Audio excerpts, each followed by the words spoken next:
selanjutnya, seperti yang sudah diumumkan pada minggu lalu, pada pertemuan kali ini akan dilanjutkan presentasi untuk kelompok 13 yang sudah ditampilkan oleh Lutfi, yang terdiri ada Lutfi, ada Jusnadia dan Priscilia Setiawan. Dan untuk mempersingkat waktu, kepada kelompok 13 dipersilakan memaparkan hasil presentasinya. Terima kasih.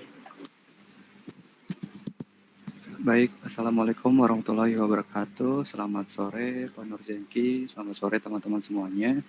Jadi kami dari kelompok 13 yang beranggotakan saya sendiri, Lutfi Topela Sidiki, lalu ada Jos Nadia Azuhra Tahir, dan Priscilia Setiawan akan membahas mengenai geostrategi Indonesia.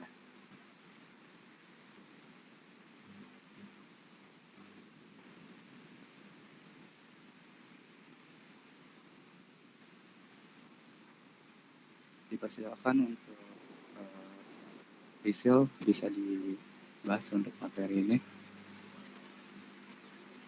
Ya, yang pertama ada pengertian geostrategi. Geostrategi adalah strategi dalam memanfaatkan konstelasi geografi suatu negara untuk menentukan kebijakan, tujuan, dan sarana untuk mencapai tujuan nasional. Next. Geostrategi Indonesia adalah strategi dalam memanfaatkan konstelasi geografi nasional Indonesia untuk menentukan kebijakan, tujuan, dan sarana untuk mencapai tujuan nasional bangsa Indonesia. Geostrategi memiliki tujuan, yaitu untuk menunjang keberhasilan tugas pokok pemerintahan, seperti tegak hukum, ketertiban, terwujudnya kesejahteraan dan kemakmuran, terselenggaranya pertahanan dan keamanan, terwujudnya keadilan hukum dan keadilan sosial, dan adanya kesempatan rakyat untuk mengaktualisasikan diri. Geopolitik dan geostrategi. Geostrategi merupakan pelaksanaan dari geopolitik yang Geopolitik merupakan landasan awal ketika akan melakukan perluasan politik dengan melihat faktor geografisnya melalui geostrategi yang melihat potensi-potensi yang dimiliki suatu negara terhadap suatu ruang. Dengan kata lain, kebijakan penyelenggaraan kegiatan atau strategi kenegaraan Indonesia harus dalam kerangka geopolitik. Dalam proses geopolitik dan geostrategi, perlu dicapai kondisi dinamik atau ketahanan nasional dengan standar keamanan dan kesejahteraan. Baik, selanjutnya ada sifat geostrategi Indonesia. Untuk poin yang pertama ada bersifat daya tangkal. Dalam kedudukannya sebagai konsepsi penangkal geostrategi, Indonesia ditujukan untuk menangkal segala bentuk ancaman, gangguan, hambatan, dan tantangan terhadap identitas, integritas, eksistensi bangsa dan negara Indonesia. Poin selanjutnya bersifat developmental atau pengembangan, yaitu pengembangan potensi kekuatan bangsa dalam ideologi, politik, ekonomi, sosial budaya, hankam, sehingga tercapai kesejahteraan rakyat. Selanjutnya terdapat konsep Astagatra, 8 sudut pandang kehidupan. Trigatra, kehidupan alamiah. Gatra, letak dan kedudukan geografi, yaitu negara kepulauan. Gatra, keadaan dan kekayaan alam, yaitu flora, fauna, dan mineral. Gatra, keadaan dan kemampuan penduduk, yaitu jumlah, komposisi, dan distribusi. Selanjutnya, Pancagatra, kehidupan sosial. Gatra, ideologi, sistem nilai. Gatra politik, pencapaian tujuan nasional. Gatra ekonomi, SDA, SDM, modal, teknologi. Gatra sosial budaya, budaya, pendidikan, kepemimpinan nasional, kepribadian nasional. Gatra pertahanan dan keamanan, wawasan nasional, integrasi rakyat, aparat, kepemimpinan, pengaruh luar negeri. Selanjutnya hubungan antar gatra. Antar gatra berhubungan, kait mengait, utuh, menyeluruh, membentuk tata laku sistem kehidupan nasional. Trigatra merupakan modal dasar penciptaan kondisi dinamis yang merupakan kekuatan dalam penyelenggaraan Pancagatra. Kelemahan di satu gatra akan berakibat kelemahan di gatra yang lainnya. Kemudian konsep ketahanan nasional. Konsepsi ketahanan nasional diartikan sebagai konsepsi nasional dalam pencapaian tujuan nasional yang pada intinya tercapainya keamanan dan kesejahteraan bagi seluruh rakyat Indonesia, yang menjadi tugas dan tanggung jawab pemerintahan negara. Untuk mencapai tujuan nasional tersebut, diperlukan ketahanan nasional, yakni kondisi yang mampu menghadapi dan mengatasi segala tantangan, ancaman, hambatan, dan gangguan. Kemudian, untuk mewujudkan ketahanan nasional, diperlukan konsepsi ketahanan nasional, yakni konsepsi pengaturan dan penyelenggaraan keamanan dan kesejahteraan secara seimbang, serasi, dan selaras yang dilaksanakan melalui pembangunan nasional dan pembangunan daerah sebagai bagian integral dari pembangunan nasional. Selanjutnya ada pengertian dari ketahanan nasional, yaitu kondisi dinamis suatu bangsa yang berisikan keuletan dan ketangguhan yang mengandung kemampuan untuk mengembangkan kekuatan nasional di dalam mengatasi dan menghadapi segala tantangan, ancaman, hambatan, dan gangguan, baik dari luar maupun dari dalam, langsung maupun tidak langsung, membahayakan integritas, identitas, keberlangsungan hidup bangsa dan negara serta perjuangan mengejar tujuan nasional. Model ketahanan nasional ada 3. Yang pertama ada model Astagata, yaitu hubungan bidang-bidang dengan memanfaatkan segala kekayaan alam atau letak geografis dan penduduknya. Model yang kedua ada model Morgenthau, yaitu pentingnya perjuangan untuk mendapatkan power position atau kekuasaan dalam satu kawasan. Yang ketiga ada model Klein, yaitu suatu bangsa dalam hal ketahanan nasional harus melihat suatu negara dari luar atau persepsi negara lain. Asas ketahanan nasional, yang pertama ada asas kesejahteraan dan keamanan. Kesejahteraan dan keamanan merupakan asas dalam sistem kehidupan nasional. Lalu asas komprehensif integral atau menyeluruh terpadu. Ketahanan nasional mencakup ketahanan segenap aspek kehidupan bangsa secara utuh, menyeluruh dan terpadu, atau komprehensif integral. Lalu ada asas mawas ke dalam dan mawas keluar. Mawas ke dalam tujuannya yaitu menumbuhkan hakikat, sifat, dan kondisi kehidupan nasional itu sendiri berdasarkan nilai-nilai kemandirian yang proporsional. Mawas keluar tujuannya yaitu untuk dapat mengantisipasi dan berperan serta mengatasi dampak lingkungan strategis luar negeri dan menerima kenyataan adanya interaksi dan ketergantungan dengan dunia internasional. Sifat ketahanan nasional ada 5, yaitu mandiri, dinamis, berwibawa, konsultasi, dan kerjasama. Sekian presentasi dari kelompok kami. Jika ada yang ditanyakan, dipersilakan.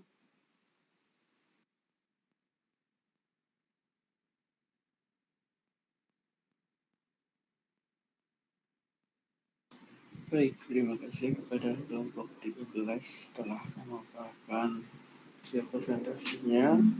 Dipersilakan kepada teman-teman yang lain. Jika ada pertanyaan, boleh ditanyakan kepada kelompok 13. Sekian.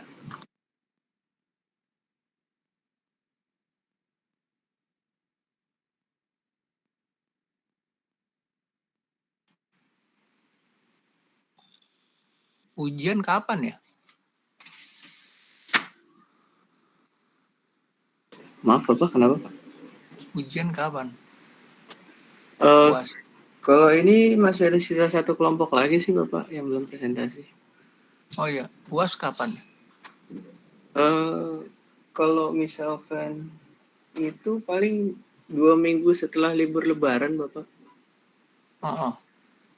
Soalnya kan minggu depan itu kan di hari Jumat ini kan sudah cuti bersama Bapak.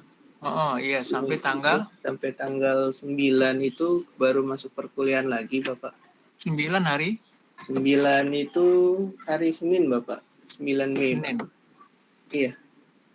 9 Mei itu baru masuk.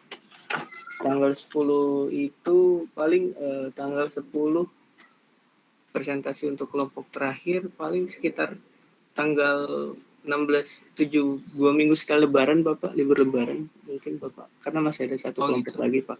Kalau, iya Pak. Kalau Kalau yang ini sampai jam berapa ini? Ini paling kurang lebih 20 menit lagi, Bapak. Sampai setengah 4-an Oh, lewat, 20 Bapak. menit lagi. Iya. Silakan siapa yang ingin bertanya?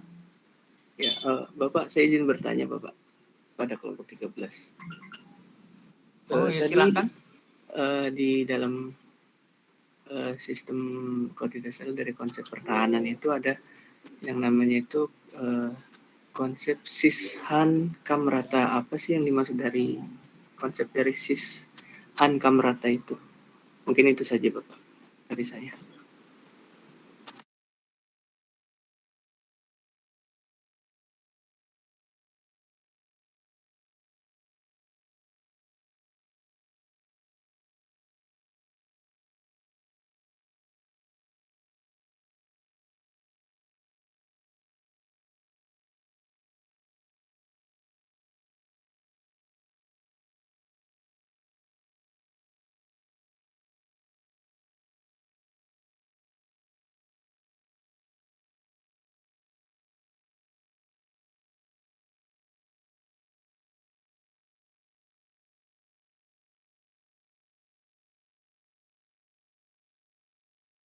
Pada teman-teman yang lain, jika ada yang ingin bertanya, silakan.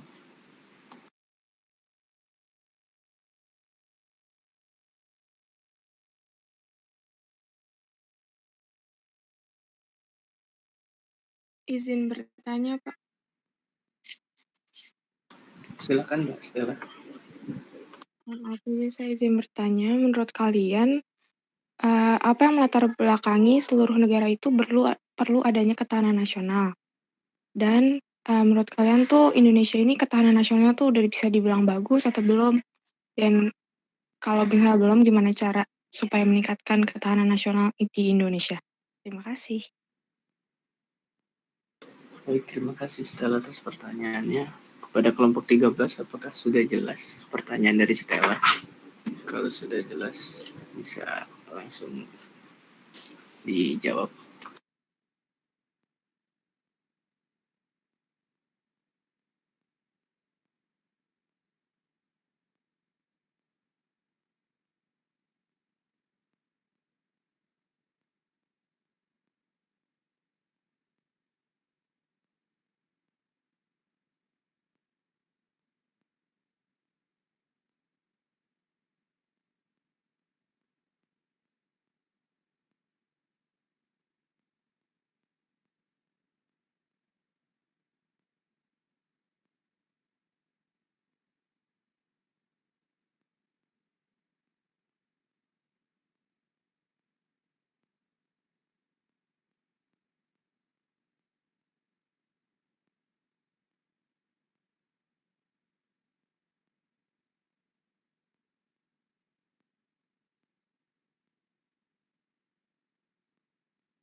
Oke, saya mau coba bantu jawab dari pertanyaan Bu Stella ya, yang terkait ketahanan nasional.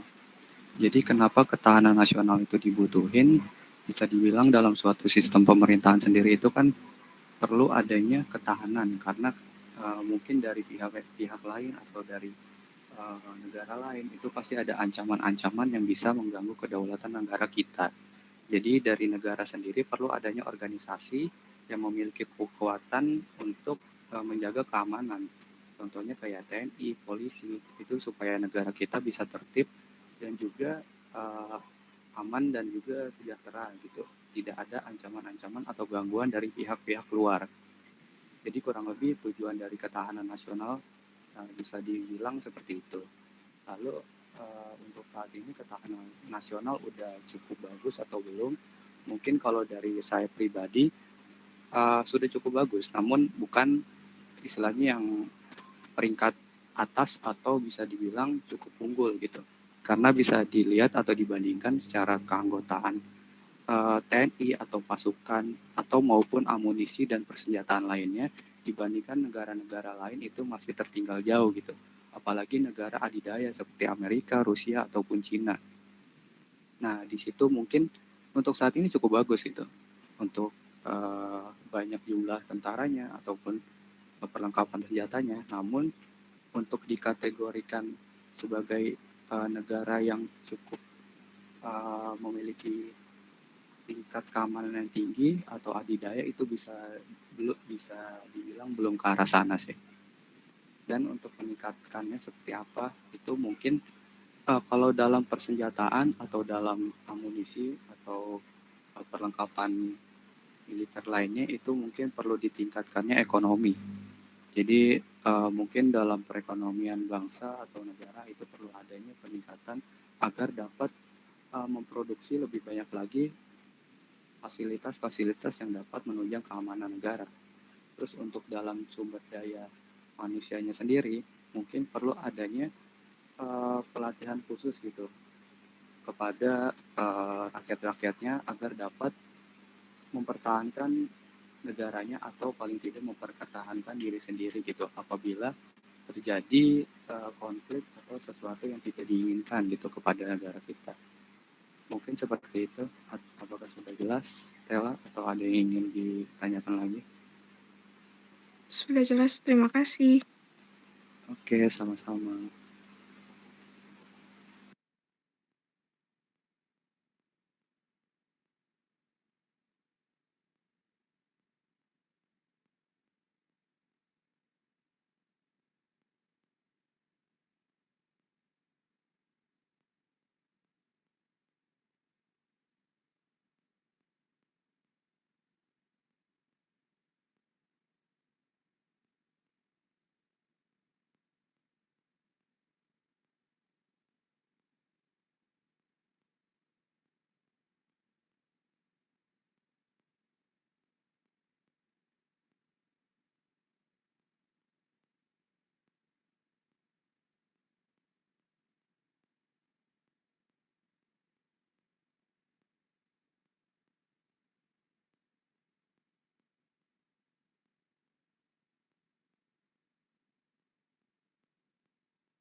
Jadi tadi Oke, ya. Yang dimaksud dengan sebenarnya tadi sudah dijawab ya Lutfi, sisanya merata itu, iya. Ya kurang lebih. Jadi istilah juga masih nyambung dengan pertanyaan Stella sebenarnya, jadi sudah terjawab mungkin. Sekian, makasih. Berarti udah cukup ya? Ya, sudah cukup Lutfi. Oke, baik. Sama-sama. Oke, makasih kelompok 13 dan Lutfi sebagai perwakilan. Dari Pak Zengki mungkin ada yang ingin ditambahkan Bapak, silakan Pak. Ya, terima kasih ya. Sebenarnya pertahanan Indonesia itu harus dibahas secara tuntas ya. Apalagi Anda orang IT, harusnya seperti yang bahasa saya itu, Anda harus lebih banyak menguasainya gitu deh. Misalnya kita ambil contoh ya. Bisa saya share ya, bentar.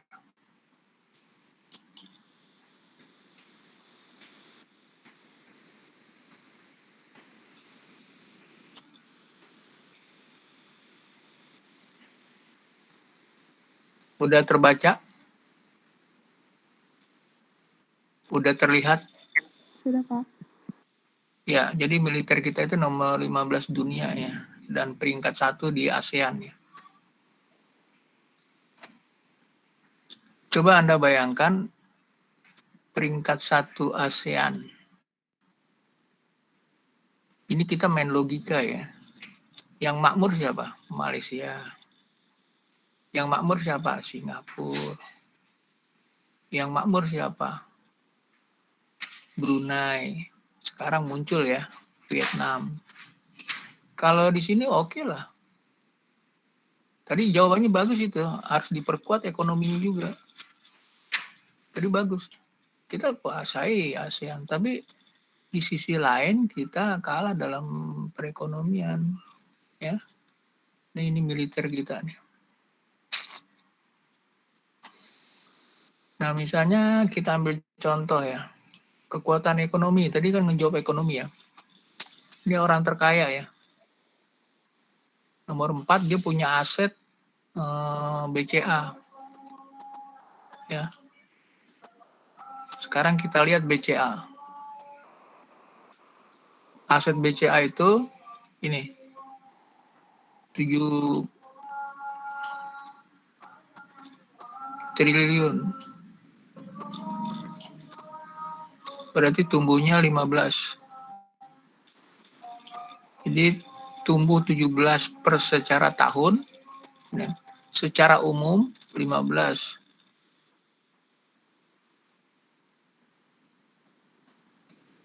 Jangan kaget ya, aset BCA itu gabungan dari aset-aset bank yang ada di Indonesia. Nah, jadi artinya saudara sekalian, pertumbuhan ekonomi kita yang rakyat biasa itu nggak sampai segini. Nggak sampai seperti itu. Nah, jadi saya ulang lagi, pertahanan itu benar itu jawaban tadi Anda itu, walaupun sederhana ya. Ya harus ditingkatkan ekonominya. Kalau nggak ditingkatkan ekonominya, akan apa ya? Akan lumpuh ya. Kita lihat ya Indonesia. Kita lihat Indonesia, mudah-mudahan ada beberapa menit lagi. Kita lihat petanya lagi ya.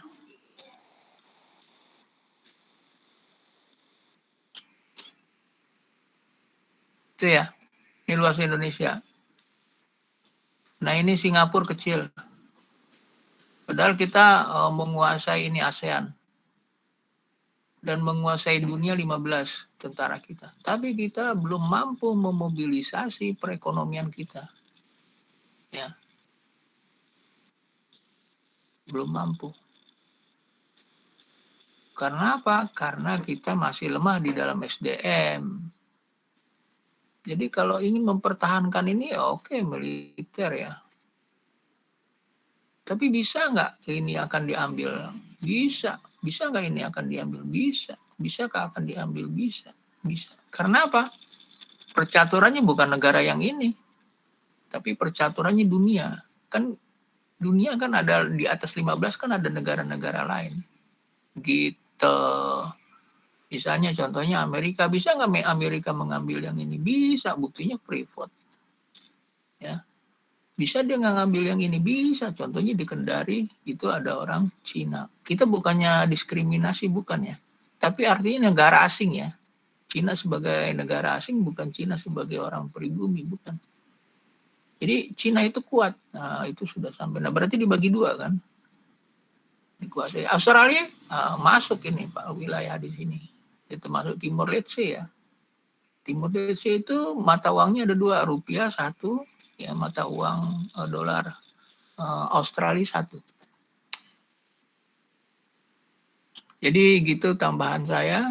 Ya, mudah-mudahan perkuliahan kita ini akan berarti sama sekali. Pertanyaannya dan pernyataannya dan cukup bagus.